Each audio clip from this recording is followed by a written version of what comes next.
The alarm screamed through the research station like a wounded animal, and Commander Velitha felt her heart stop beating for just one moment as she understood what that sound meant. Something had gone very wrong in Sector 7, and the station was now in terrible danger. She stood in the doorway of the nursery pod and looked at her twin hatchlings sleeping in their thermal nest, and she felt a fear so deep that it made her hollow bones ache. Piri and Kivo were only 3 cycles old, and they were the most precious things in her entire world, and now she might have to leave them alone. Her mate, Sorvin, came running down the corridor with panic written all over his feathered face, and he grabbed her arm with trembling fingers. "The hull breach is spreading," he said in a voice that shook like leaves in a storm. "We need every single person to seal it, or the whole station will tear apart." Velitha was a Koreshi, and the Koreshi were small beings with beautiful iridescent feathers that caught the light like jewels, and they had delicate hollow bones that made them light and graceful, but also very fragile. They were what the galaxy called a prey species. This meant that for millions of years, their ancestors had survived by running and hiding from bigger and stronger creatures, and this long history had burned a deep fear into their very souls. They feared anything with forward-facing eyes and sharp teeth and big muscles, because those were the marks of predators, and predators meant death. The research station held only 12 Koreshi scientists, and all of them were needed right now to save everyone from the cold darkness of space. "The hatchlings," Velitha whispered, and her crest of feathers pressed flat against her skull in distress. "We cannot leave them alone." But staying meant dying, and dying meant leaving them as orphans anyway. And there was no good choice here, only terrible ones. Sorvin pressed his forehead against hers in the Koreshi way of showing love and comfort, and she could feel him shaking, just as much as she was. "Maybe we can take them with us," he said, but they both knew that was impossible because the work they needed to do was dangerous and would require them to crawl through tight spaces filled with broken metal and leaking gases. The hatchlings would not survive that journey. Velitha felt tears building in her enormous dark eyes, and she did not know what to do, and the alarm kept screaming and screaming, and time was running out. Then a shadow fell across the doorway, and she spun around with her heart pounding. It was the human. Chief Engineer Marcus Cole stood there looking at them with those strange flat eyes that faced forward like a hunter's eyes, and he was so big that he had to duck his head to fit through the Kirishi-sized doorframe. He was nearly 3 times their height, with dense heavy bones and thick muscles under his soft skin, and he moved with a quiet grace that seemed wrong for something so large. The Kirishi Research Council had argued against allowing a human on the station because humans were still new to the galactic community, and nobody really knew what they were capable of. They were a predator species from a harsh world called Earth, and they had evolved to chase down their prey over long distances until it collapsed from exhaustion, and this made them very frightening to species like the Koreshi. Velitha had spent 6 months working alongside Marcus Cole, and he had always been polite and helpful, and he spoke in soft tones around the Koreshi, as if he understood that loud noises scared them. But right now, looking at his massive frame blocking the doorway, she felt every instinct in her body screaming at her to grab her babies and run. "I heard the alarm," Marcus said in his deep voice that he was clearly trying to make gentle. "You need to go seal that breach. We cannot leave the hatchlings," Sorvin said, and his voice cracked with desperation. Marcus looked past them at the thermal nest where Piri and Kivo were now awake and chirping with fear because of the loud alarm and the panic in their parents' voices. Something changed in the human's face, and Velitha could not read his expressions well because humans showed emotions in different ways than Koreshi, but she thought she saw something soft appear in his eyes. "I will watch them," Marcus said. Velitha felt her blood turn cold. Leave her babies with a predator and walk away and trust that he would not hurt them, and this went against everything her species had learned in millions of years of survival. "Please," Marcus said. And he held up his huge hands with the palms facing out in what she had learned was a human gesture of peace. "I know you are scared, and I know you do not trust me, but I promise on everything I hold sacred that I will keep them safe." The station shuddered, and somewhere deep in its metal bones something groaned with strain, and Velitha knew they were out of time. She looked at Sorvin and saw the same terrible choice reflected in his eyes. They could stay and die with their children, or they could go and save the station and trust this predator with the most precious things in their world, the Vogeldief, and save the station and trust this predator with the most precious things in their world. Thermal nest must stay warm, Velitha heard herself saying as if from very far away. They need it at 32 degrees or they will get sick. Marcus nodded seriously as if she was giving him the most important instructions in the universe. 32 degrees. He repeated. "I understand. They like soft sounds when they are scared," Sorvin added with a trembling voice. "Humming or gentle talking. I can do that." Marcus said Velith, walked to the thermal nest on legs that felt like water, and she bent down and pressed her beak gently to each of her babies, and she breathed in their sweet baby smell, and she told them that Mama and Papa would be right back. Peary chirped and reached for her with tiny grasping hands, and it took everything in Velitha to pull away. She walked past Marcus without looking at him because she could not bear to see his predator face right now, and Sorvin followed her, and together they ran toward Sector 7. As she ran, Velith sent a prayer to every ancestor who had ever watched over her family, and she begged them to protect her children from the creatures she had just left them with. She had no way of knowing that this moment would change everything the galaxy believed about humans. All she knew was that she had just done the hardest thing any mother could ever do. She had left her babies with a predator and walked away. Marcus Cole stood alone in the nursery pod, and for a long moment he did not move at all. The two tiny hatchlings in the thermal nest were staring at him with enormous dark eyes that seemed to take up half their faces, and he could see them trembling like leaves in a windstorm. He knew exactly what they were seeing when they looked at him. They were seeing a monster. Marcus had studied xenobiology before coming to work on this station, and he knew all about the Koreshi and their long history as a prey species, and he understood that everything about his body was designed to terrify them. His eyes faced forward because his ancestors had needed to track running prey across the grasslands of Earth, and his muscles were dense and powerful because humans had evolved to be persistence hunters who could run for hours without stopping. Even his teeth were wrong because he had canines that came to sharp points, and those were the teeth of a meat-eater. The Koreshi had evolved in a very different way.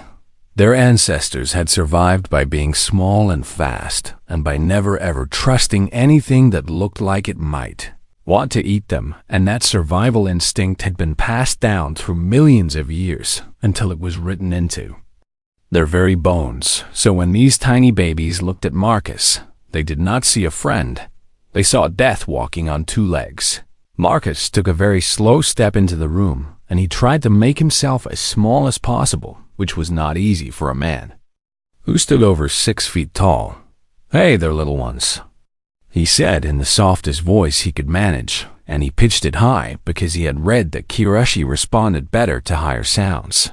"It is okay, and I'm not going to hurt you."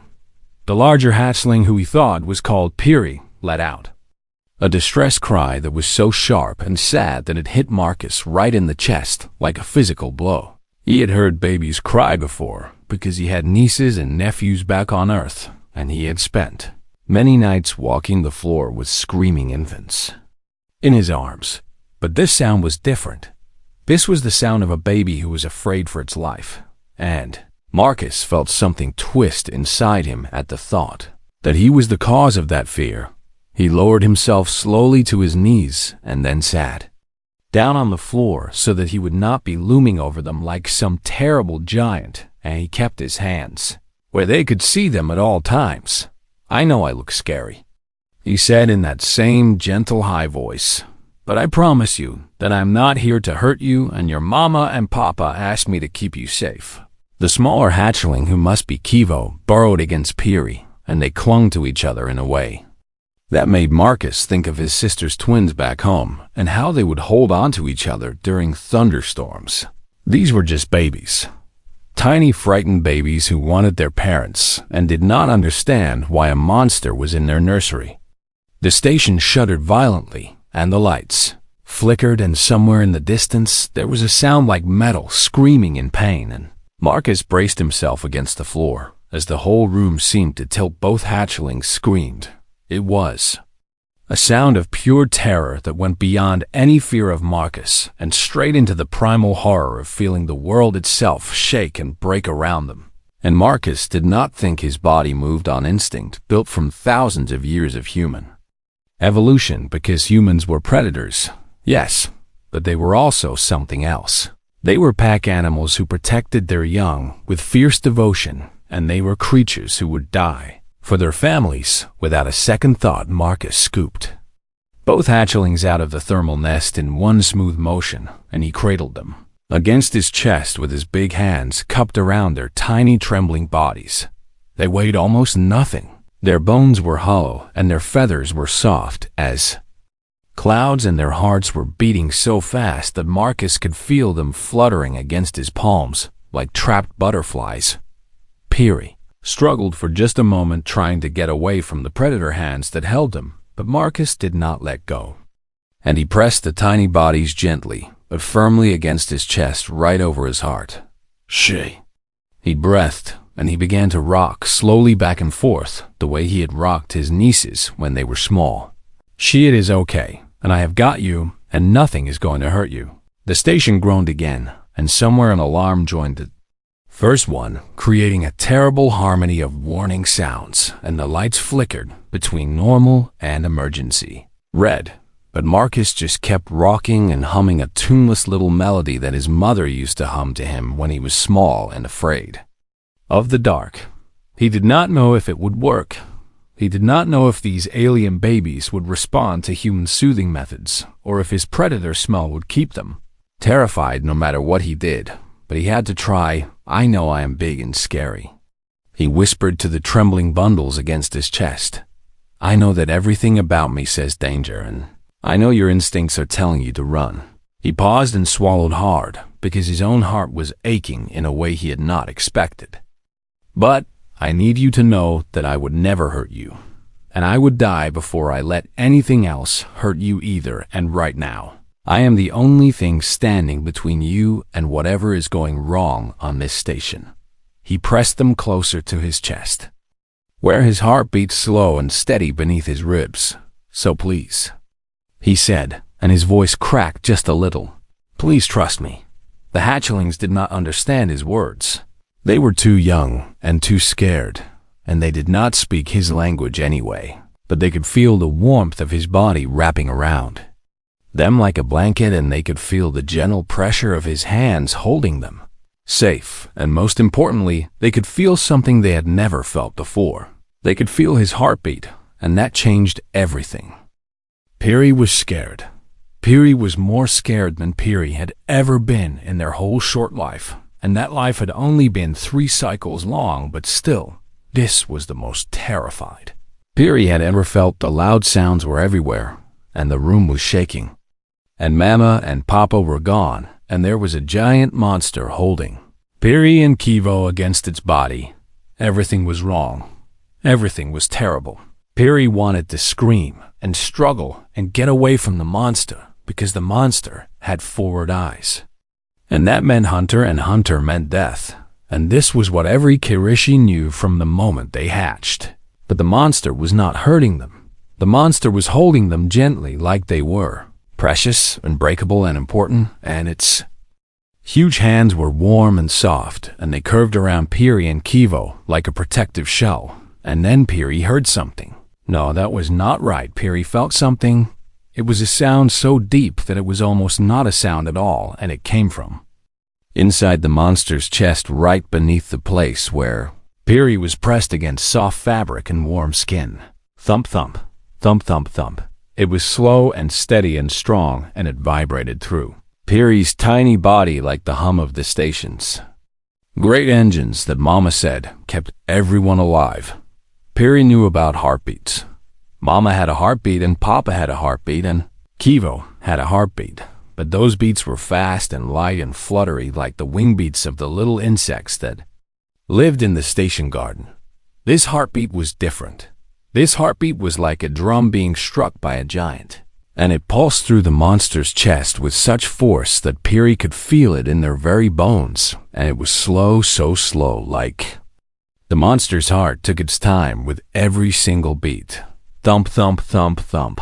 The sound wrapped around Peary like a blanket, and Peary did not understand why, but suddenly the fear started to melt away. Kivo must have felt it too, because Kivo stopped struggling and went very still, and Peary could feel their sibling pressing closer to the source of that wonderful rhythm. It was like magic.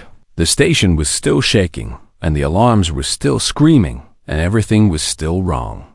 But somehow none of that mattered anymore, because there was this heartbeat, and it was steady, and it was strong, and it said, without words, that everything was going to be okay. The monster was humming now. It was a strange sound, nothing like the songs Mama sang to them at night, but it was soft and gentle, and it mixed with the heartbeat to create something that felt like safety. Peary had never felt safe with a predator before. Peary had never even been near a predator before, because Mama and Papa always kept him far away from the scary creatures with forward eyes. But this predator was warm. This predator was gentle. This predator held them like they were the most important things in the universe. Peary remembered the ocean sounds that Mama sometimes played in the nest, and this heartbeat felt like that. And it felt like the deep hum of the station, and it felt like being wrapped in Mama's wings, and it felt like home. How could a monster feel like home? Peary did not understand. But Peary was too tired to think about it anymore, because the fear was gone now, and the heartbeat was there, and it was saying, sleep, sleep, sleep, with every strong, steady pulse. Kivo chirped softly, which was the sound Kivo made when they were feeling happy and safe, and then Kivo snuggled deeper against the monster's chest and closed their eyes. Peary wanted to stay awake. Peary wanted to keep watching the monster to make sure it did not do anything bad, but the heartbeat was so steady, and the hands were so warm, and the humming was so soft, and Peary's eyes were so heavy. Thump thump, sleep little one. Thump thump, you are safe. Thump thump, I have you. Peary did not know that humans were special in the galaxy. Peary did not know that most sentient species had hearts that beat quickly and quietly inside their chests, where no one could feel them from the outside. Peary did not know that humans had evolved on a harsh world where they needed powerful cardiovascular systems to chase prey across endless grasslands, and that this evolution had given them hearts that beat with such force that the vibration could be felt through their skin. Peary did not know that human mothers had been using this heartbeat to calm their babies since the beginning of their species, and that the sound of a human heart was one of the most soothing things in their entire galaxy. All Peary knew was that the monster's chest was warm and the monster's heart was steady, and for some reason that Peary could not explain, this felt more safe than anything had ever felt before. Peary closed their eyes. The station shook again, and somewhere something made a terrible sound, but Peary did not wake up because the heartbeat did not change, and the hands did not let go, and the monster kept humming that strange, gentle song. Marcus Cole sat on the floor of the nursery pod with two alien babies sleeping against his heart, and he did not move. He barely breathed. He just held them and hummed and let his heartbeat do what human heartbeats had been doing for thousands of years. He was a predator, yes. He had the eyes and the teeth and the muscles of a hunter, but right now he was something else entirely. He was a protector, and nothing in the galaxy was going to take these babies from him. The breach in Sector 7 had been a nightmare to seal. Velith had crawled through twisted metal and sparking wires and clouds of escaping atmosphere, and she had worked alongside her fellow Karishi with desperate speed, because every second they wasted was a second closer to death for everyone on the station. Her feathers were singed and her hands were cut, and her whole body ached with exhaustion, but none of that mattered because the breach was sealed now and the station was saved. And her babies were still with the human Velith. Ran through the corridors of the station so fast that her hollow bones screamed in protest. And Sorvin was right behind her, matching her pace with the same desperate energy. She could not stop thinking about what she might find when she reached the nursery. The human had seemed kind and gentle, but humans were predators, and predators had instincts that they could not always control. And what if the stress of the emergency had triggered something terrible in him? What if her babies were hurt? What if her babies were dead? What if she had made the worst mistake any mother could ever make? The nursery door was right in front of her now, and Velitha did not slow down as she burst through it, and her eyes immediately went to the thermal nest where she expected to see nothing. The thermal nest was empty. Velith, felt her heart stop and a scream built in her throat, and her vision started to go dark at the edges. And then Sorvin grabbed her arm and pointed and made a sound that was half gasp and half sob. The human was sitting on the floor with his back against the wall, and his long legs stretched out in front of him, and his eyes were closed, and his head was tilted back slightly and pressed against his broad chest. Held in place by his two enormous hands were Piri and Kivo. They were asleep. Not just asleep, but deeply, deeply, peacefully asleep in a way that Velitha had never seen them sleep before. Their tiny bodies rose and fell in perfect rhythm with the human's slow breathing, and their feathers were fluffed out in a way that meant they were completely relaxed, and their small faces were pressed against his chest right over the place where his would-be Piri let out a soft chirping sound in their sleep. And instead of waking, they just burrowed closer to the human's warmth. The human's eyes opened. For a moment, he looked confused, as if he had been very far away and needed a second to remember where he was. And then he saw Velitha and Sorvin standing in the doorway, and his strange flat face did something that she had learned was a human smile. But it was a careful smile with his lips pressed together to hide his predator teeth. They got scared when the big explosion happened. He whispered in a voice so soft it was barely there at all. I hope this is okay, and I did not mean to overstep, but this is how we calm babies on Earth. He paused, and something in his expression looked almost vulnerable. Skin contact and heartbeat and warmth, and it seemed to help them. Velitha could not speak. She could not move. She could only stand there and stare at this impossible scene and feel everything she had ever believed about predators crumbling to dust inside her mind. She had expected to find horror. She had expected blood and terror and loss. She had braced herself for the worst possible outcome because that was what millions of years of evolution had taught her to expect from creatures like this human. But instead, she found peace. She found her babies sleeping more soundly than they had ever slept before, cradled against the chest of a being who could have crushed them with one hand. The human had not hurt them. The human had protected them. The human had held them through the worst emergency the station had ever faced, and he had kept them warm and safe, and somehow impossibly calm. Sorvin moved before Velith could, and he walked slowly across the room to where Marcus sat, and he knelt down next to the human and looked at his sleeping children with tears streaming down his feathered face. Thank you, Sorvin whispered, and his voice broke on the words. Thank you, thank you, thank you. Marcus shook his head, gently, being careful not to disturb the sleeping hatchlings. You do not have to thank me, he said. They are just babies, and babies need protecting, and that is all I did. He said it like it was the simplest thing in the world. He said it like there was no other choice he could have made.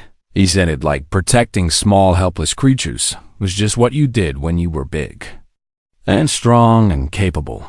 And Velitha felt something crack open in her chest. She had spent her whole life being afraid of predators. She had spent her whole life believing that creatures with forward eyes and sharp teeth were dangerous and untrustworthy, and that the only way to survive them was to run and hide. But this predator had not hurt her babies. This predator had saved them. How did you do it? Velitha finally managed to say, and her voice sounded strange even to her own ears. How did you make them sleep like that? Marcus looked down at the tiny bodies pressed against his chest, and his expression softened in a way that made him look almost gentle despite all his predator features. Humans have strong heartbeats, he explained quietly. Strong enough that you can feel them from the outside, and when human babies are scared, we hold them against our chests so they can feel our hearts beating, and it makes them feel safe. He paused, and a small sad smile crossed his face. I did not know if it would work on Karishi babies, but I had to try something, and it turns out hearts speak a universal language. Velitha moved closer, and she looked at her sleeping children, and she listened, and she heard it. The slow, steady, powerful thump of the human's heart vibrating through his chest. It was the most beautiful sound she had ever heard. 3 months after the emergency on the research station, Commander Velitha submitted a report to the Galactic Research Council that would change everything. The report was titled, "On the Protective Instincts of Humans, Regarding Vulnerable Young," an observational account, and it was 47 pages long, and it contained interviews with dozens of humans from all over the galaxy. Velitha had spent those 3 months seeking out every human she could find and asking them questions about how they treated children and why they behaved the way they did. The answers she received had shocked her to her core. She learned that humans had something called babysitting, which was when trusted members of a community would watch over young ones while their parents were busy or needed rest. She learned that human adults would often protect children who were not even related to them, and that they would risk their own lives to save young ones they had never met before.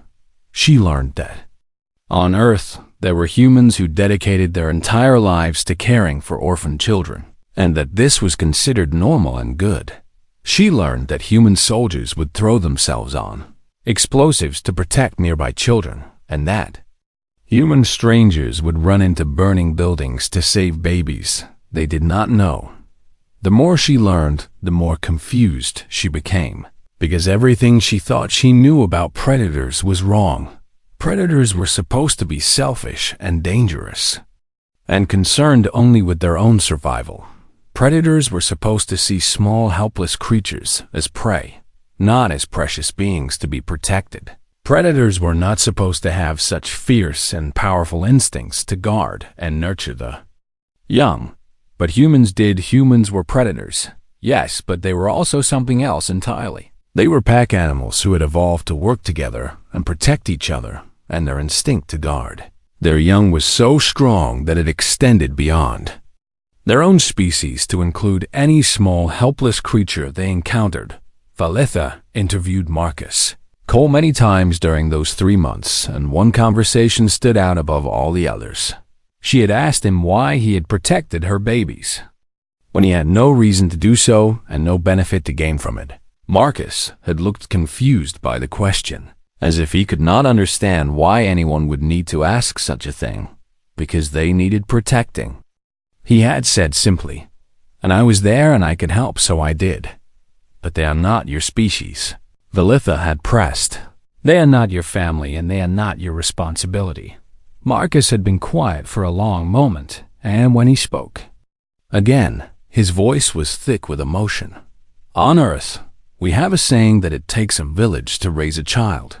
And what that means is that children are everyone's responsibility, not just their parents. Because children are the future, and the future matters to all of us." He had looked at her with those forward-facing predator eyes that no longer seemed quite so frightening. "When I looked at Piri and Kivo, I did not see alien babies that had nothing to do with me, and I saw scared little ones who needed help, and in that moment they became my responsibility, because that is just what you do." Velitha included this quote in her report along with all the other evidence she had gathered. She wrote about human heartbeats and how they were strong enough to be felt through the chest wall, and how this was different from almost every other sentient species in the galaxy. She wrote about human body temperature and how humans ran warmer than most species, which made them natural incubators. For cold-blooded young, she wrote about human hands and how they were designed for both violence and gentleness, and how the same hands that could throw spears and swing weapons could also cradle babies with impossible tenderness. She wrote about human psychology and how their pack-bonding instincts were so powerful that they would adopt members of other species into their families and protect them as fiercely as they would protect their own biological children. And in the final paragraph of her report, Valitha wrote something that would be quoted in textbooks and diplomatic briefings and scientific journals for generations to come. "We have fundamentally misunderstood this species," she wrote. "We saw their predator eyes, and we saw their hunter builds, and we saw their capacity for terrible violence, and we assumed that they would be threats to our young. We did not consider that those same traits evolved not only to hunt, but to protect. We did not realize that their forward-facing eyes were designed to watch over their pack as much as to track their prey. We did not understand that their dense muscles and strong bones were built for carrying tired children, as much as for chasing down food. We did not know that their violent capabilities existed primarily to defend the ones they loved. The humans are predators, yes, and they are capable of destruction that would terrify any species in the galaxy. But they are predators who have looked at us and seen not prey, but pack. They are predators who have looked at our children and seen not food, but future. They are predators who will fight and kill and die to protect any creature small enough and helpless enough to trigger their fierce and terrible love. I can think of nothing in this galaxy more terrifying to our enemies, and I can think of nothing more comforting to our children." The report spread across the galaxy like fire, and it changed the way every species looked at the strange ape-like predators from the little blue planet called Earth. And on a small research station on the edge of known space, a human engineer named Marcus Cole had no idea that he had started a revolution. He was too busy teaching Piri and Kivo how to play peekaboo. And somewhere watching from the doorway, Valitha smiled as she listened to her children's delighted chirps, mixing with the deep warm laughter of the predator who had become their favorite person in the whole wide galaxy. The end.